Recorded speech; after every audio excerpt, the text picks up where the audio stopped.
warahmatullahi wabarakatuh. Selamat datang pada pertemuan kali ini. Saya adalah Tahkimullah dari SMP 4 Karanganyar Kabupaten Lebak, Banten. Pada kali ini akan membahas tentang gerak pada tumbuhan. Ini merupakan materi SMP untuk kelas 8. Mari kita simak penjelasan berikut. Ini merupakan gambaran yang pertama dari gerak pada tumbuhan. Di situ bisa dilihat ada tanaman yang berdiri tegak, kemudian ada tanaman dengan pot terbalik, kemudian tanaman tersebut bengkok batangnya, kemudian ada tanaman yang disebut dengan ini seperti tanaman kantong semar, atau ini kalau yang ini lebih tepat itu Venus ya. Baik, akan saya jelaskan lebih lanjut. Nah, ini adalah merupakan kata konsep dari gerak pada tumbuhan. Di sini ada 3. Yang pertama ada gerak higroskopis, yang kedua ada gerak eksionom, yang ketiga ada endonom. Gerak eksionom itu sendiri ini dibagi menjadi 3 bagian. Yang pertama itu adalah nasti, yang kedua itu adalah tropisme, yang ketiga adalah taksis.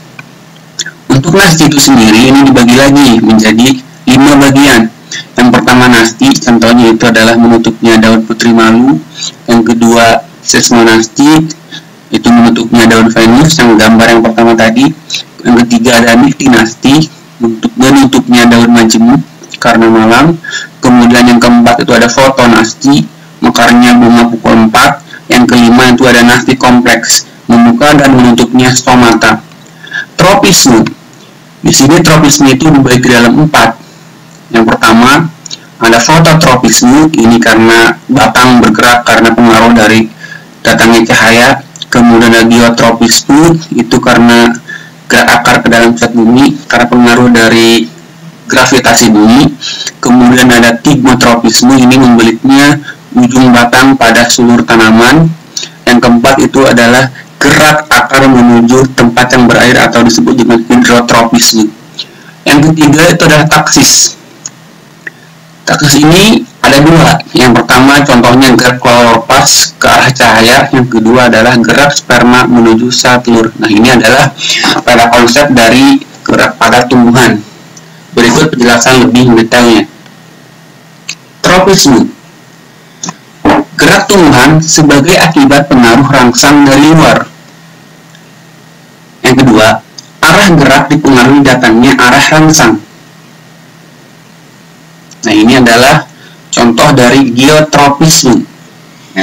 Ini ada tanaman ini perkecambahan pada akarnya ini akan menuju ke pusat bumi. Ini dipengaruhi oleh faktor gravitasi bumi.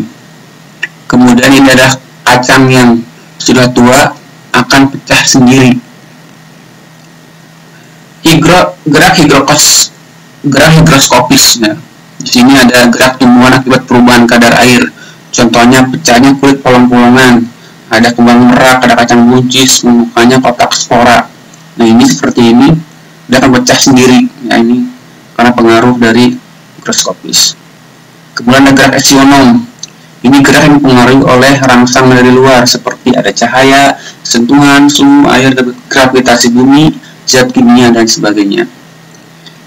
Kemudian ada gerak endonom atau otonom atau spontan.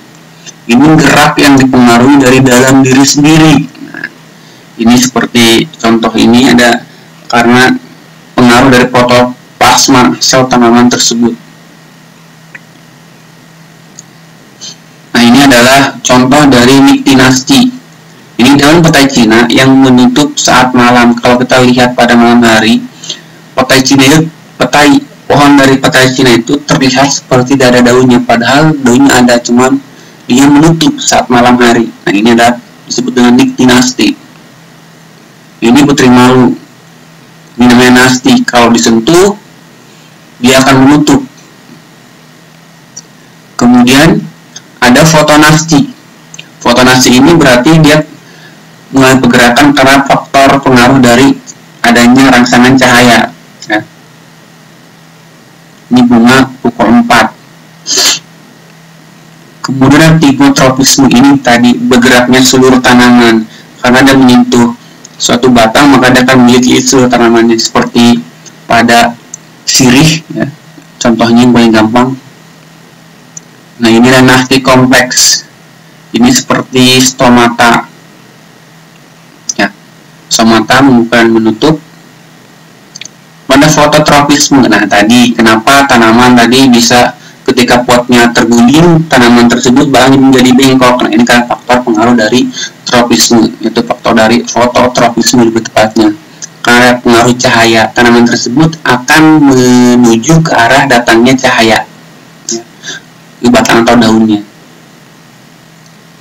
Nah, ini adalah tadi Venus yang menangkap serangga ya.